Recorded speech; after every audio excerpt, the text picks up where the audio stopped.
और बड़ी खबर आ रही है बस्तर से। सूत्रों के हवाले से ये बड़ी खबर, दूरदांत नक्सली देव जी के सरेंडर की खबर आ रही है।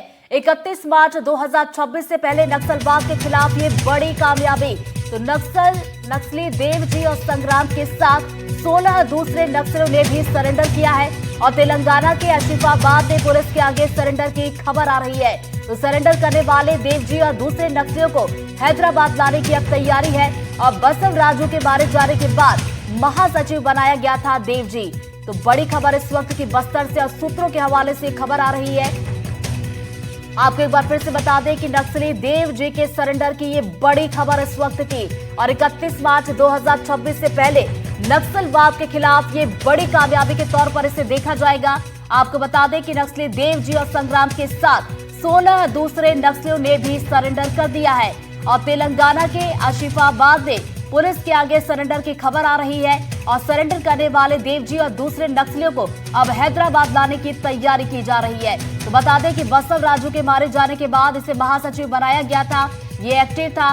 और अब जो है धीरे धीरे जिस तरीके से हम देख रहे हैं कि नक्सली आगे आ रहे हैं, मुख्य धारा में जुड़ रहे, हथियार डाल रहे हैं। और उसी कड़ी में देखिए सूत्रों के हवाले से ये बड़ी खबर आप तक पहुंचा रहे हैं। नक्सली देव जी के सरेंडर की खबर आ रही है। ज्यादा जानकारी के साथ हमारे सहयोगी पंकज जुड़ गए, सीधा उनका रुख करेंगे। पंकज, फिलहाल सूत्रों के हवाले से ये बड़ी खबर है, आधिकारिक पुष्टि होने में कितना वक्त लगेगा? क्या कुछ नई और ताजा अपडेट आपके पास?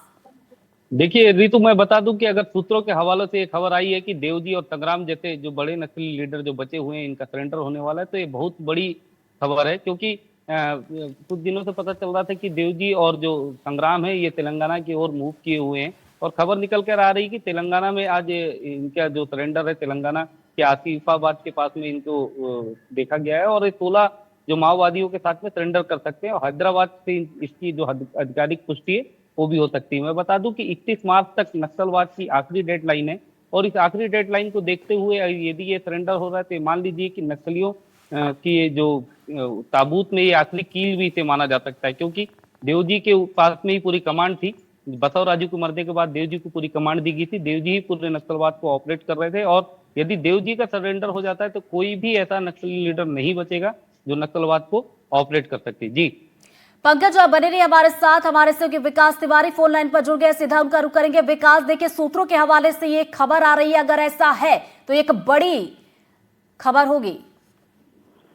बिल्कुल बड़ी खबर होगी, वो भी उस समय में जब धीरे धीरे घड़ी का कांटा बढ़ रहा है उस तिथि की तरफ, जो तारीख केंद्रीय गृह मंत्री ने पूरे दावे के साथ कही थी कि 31 मार्च 2026 को माओवाद को जड़ से समाप्त कर दिया जाएगा पूरे देश से।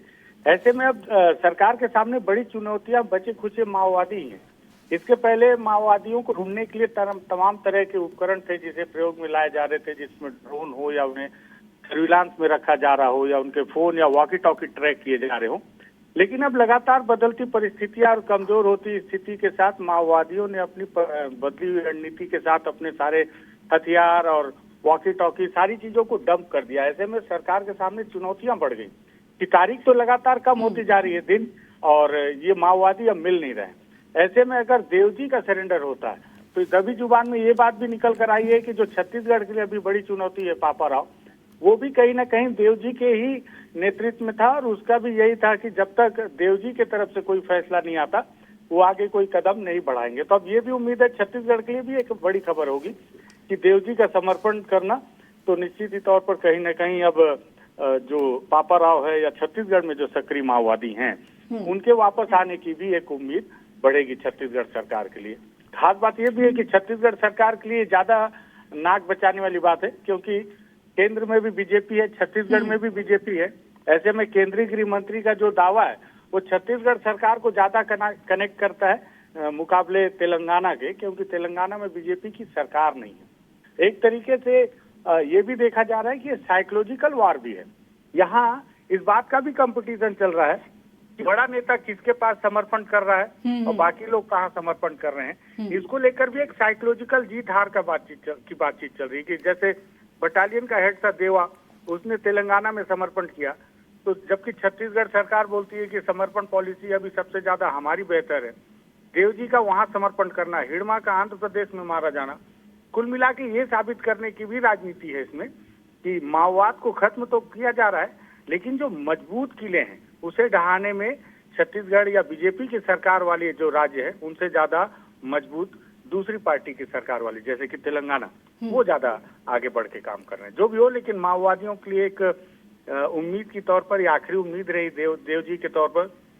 अभी भी हालांकि समस्याएं खत्म नहीं हुई, चुनौती खत्म नहीं हुई। मिसिर बेसरा अपने आप में खुद पोलित ब्यूरो है, वो अभी झारखंड में है, उनको लेकर क्या फैसला होता है, वो क्या सोच रहे हैं। क्योंकि बीते दिनों जब तेलंगाना की तरफ से माओवादियों के द्वारा लगातार पत्र आ रहे थे कि सरकार के साथ शांति वार्ता की जानी चाहिए या इसको लेकर पहल की जानी चाहिए, तब इसके विरोध में मिसिर बेसरा की तरफ से भी एक पत्र आया था कि तेलंगाना की ओर के जो माओवादी हैं उनके तरफ से ये पत्र काफी दुर्भाग्यजनक है। ऐसे में ये भी लगता है कि वो भी एक पोलित ब्यूरो है और उनकी मंशा बिल्कुल विपरीत है तेलंगाना के माओवादियों को की सोच से, तो वो भी एक चुनौती बनी हुई है। फिर भी एक बड़ा नुकसान माओवादियों को हुआ है। उम्मीद की किरण जो और फिर से डूबती नजर आ रही थी, फिर से सरकार के लिए खुशी की बात है कि भले तेलंगाना में समर्पण हुआ है, लेकिन एक बड़ा चेहरा फिर से खत्म हुआ है माओवाद संगठन पे। जी विकास, बसव राजू के मारे जाने के बाद लगातार चर्चा इस बात की थी कि चाहे देवजी की बात की जाए या फिर और जो बड़े कैडर के नक्सली बचे हैं, ये सरेंडर आखिर कब करेंगे।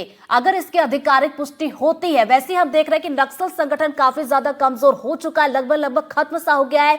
देव जी के सरेंडर करने के बाद अब नक्सल संगठन में क्या कुछ स्थिति और परिस्थितियां बनती हुई नजर आएंगी? देखिए, देव जी के समर्पण कर देने के बाद में अगर हम आइडियोलॉजी की बात करते हैं, जैसे हम गांधी की बात को कोट करते हैं, विवेकानंद की बात को कोट करते हैं, तो किसी एक बड़े माओवादी ने भी एक बार इस बात का जिक्र किया था कि अगर माओवादियों के दस्तावेज बच जाए और उनका कोई एक भी कैडर बच जाए तो ये संगठन अपने आप को फिर से स्टेबल कर लेगा, किसी चाहे उसके लिए जितना भी वक्त बीत जाए। तो और सीधी सी बात है कि पोलित ब्यूरो के तौर पर एक शीर्ष नेता है देव जी, लेकिन उन्हें महासचिव बनाया गया। इसको लेकर कई भ्रांतियां हैं, क्योंकि जिस भी माओवादी ने समर्पण किया उसने भी इस बात को खारिज किया कि अभी देव जी को महासचिव बनाया नहीं गया है। हालांकि बसव राजू की मौत के बाद हर कोई ये कयास लगा रहा था कि वेणुगोपाल हो सकते हैं अगले महासचिव, लेकिन उन्होंने समर्पण कर दिया। तब फिर देव जी पर सबकी निगाहें टिकी हुई थी, और अब जब देव जी ने समर्पण कर दिया तो एक ही पोलित ब्यूरो फिलहाल बचते हैं, मिसिर बेसरा। जिस संगठन का नेतृत्व अगर वापस नहीं आते हैं या मारे नहीं जाते तो वो अपने हाथ में ले सकते हैं, और ये ऐतिहासिक भी हो सकता है अगर ऐसा हुआ तो। क्योंकि तेलंगाना के माओवादी कभी नहीं चाहते थे कि नेतृत्व कभी भी उनके हाथ से निकले, और यही वजह है कि महासचिव के पद पर इसके पहले गणपति हो या बसव राजू हो, तेलंगाना के इलाके से ही माओवादियों को चुना जाता था। जबकि झारखंड में भी बड़े स्तर के कई माओवादी थे, पोलित ब्यूरो थे, उसके बावजूद उन्हें शीर्ष नेतृत्व पर नहीं लाया जाता था।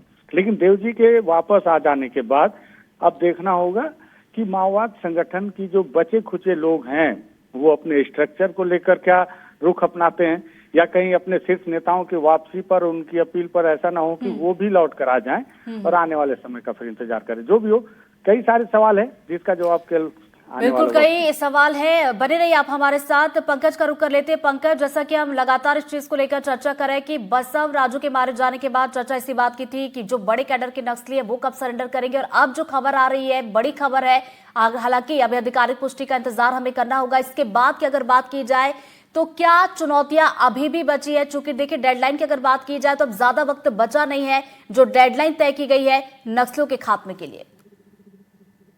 देखिए, मैं बता दूं कि जो ये डेडलाइन खींची गई 31 मार्च को, इसमें हथियारबंद नक्सलियों को सरेंडर करके और एक जो युद्ध जो चल रहा था बस्तर के अंदरूनी इलाकों में और सभी जगह उन जिलों में जो नक्सल प्रभावित है उसे खत्म करने की चुनौती थी, जिसमें सरकार लगभग 90% मान लीजिए कि सफल हो गई, क्योंकि बड़े शीर्ष के जो लीडर हैं उन्होंने सरेंडर भी किया है। कई इनकाउंटर में नक्सली मारे भी गए, मगर एक चुनौती अब भी ये भी बची है। जैसे हमारे साथी विकास जो काफी नक्सलवाद के बारे में जानते हैं, उन्होंने बताया कि सबसे बड़ी चुनौती कि नक्सली मरने के बाद जो नक्सलवाद वाले जो इलाके, उस इलाके में किस तरीके से सरकार काम करती है, क्या जो उनकी विचारधारा है उसे वो किस तरीके से मारती है और किस तरीके से विकास को लेकर के आगे बढ़ती है, इस पर सरकार को फोकस करना होगा। ये सिर्फ एक तारीख है और ऐसा कोई इसमें कोई निश्चित तारीख नहीं कि 31 तारीख होती है और उसके बाद पूरा नक्सलवाद के खिलाफ पूरा ऑपरेशन बंद हो जाएगा। सरकार ने एक डेडलाइन खींची 31 मार्च की। सरकार ने बहुत ताकत के साथ काम किया और नक्सलियों को वो मुंह तोड़ जवाब दिया। जो 30 साल का नक्सलवाद था उसे 1 साल में ही लगभग निश्चित नाबूद कर दिया है। मगर जो अभी जो बड़े नक्सली लीडर, जैसे आज देव जी का और संग्राम का सरेंडर की बात निकल के आ रही कि कहीं ना कहीं ये पता चल रहा है कि 16 नक्सलियों के साथ ये तेलंगाना के इलाके में सरेंडर कर सकते हैं, चाहे वो तेलंगाना में करे, छत्तीसगढ़ में करे या महाराष्ट्र में करे। सबसे बड़ी बात है कि उन नक्सलियों का सरेंडर हो रहा है जो लगातार नक्सलवाद फैलाने का काम कर रहे थे। ये सरकार की एक प्रकार से एक जीत है, और इसे मैं ये बताना चाहूंगा कि आने वाले समय में भी लगातार अगर इसी तरीके से काम होगा तो निश्चित तौर पर नक्सलवाद पूरी तरीके से खत्म हो जाएगा, और सरकार जिस चिंता से आगे बढ़ रही है उस पर भी उसे सफलता मिलेगी। जी विकास, देखिए एक चीज हम ये भी देखते हैं कि जब भी कोई बड़े कैडर का नक्सली सरेंडर करता है तो जो बाकी के जो संगठन में और जो बड़े कैडर के नक्सली होते हैं वो भी प्रभावित होते हैं, या फिर नेतृत्व में जो नक्सली काम कर रहे होते हैं वो भी प्रभावित होकर हथियार डालते हैं। तो क्या हम ये समझे कि देवजी की तरफ से जो ये समर्पण की खबर आ रही है, इसके बाद और भी जो बड़े कैडर के नक्सली है या फिर जो अभी भी सक्रिय है अलग अलग क्षेत्र में, उनके तरफ से भी सरेंडर हो सकता है? बिल्कुल हो सकता है। देखिए, पूरा माहौल साइकोलॉजिकल है, और देवजी का सरेंडर करना निश्चित ही तौर पर माओवादियों को साइकोलॉजिकल तौर पर तोड़ेगा, और उनके जो बचे खुचे माओवादी हैं उनका जो आत्मविश्वास है, जो देवजी के भरोसे टिके हुआ था, वो भी निश्चित ही तौर पर टूटेगा और वो वापस आ सकते हैं। और इसी उम्मीद के साथ सरकार इस बात पर आगे पहल कर रही है।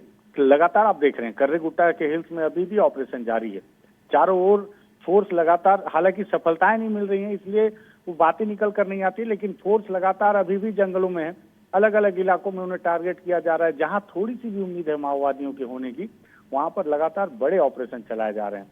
और यही वजह है कि जो माओवादी अभी बचे हुए हैं, जब वो इस खबर को सुनेंगे कि देवजी ने भी सरेंडर कर दिया है, तो निश्चित ही तौर पर उन पर इसका प्रभाव पड़ेगा और वो भी वापस लौट कर आएंगे।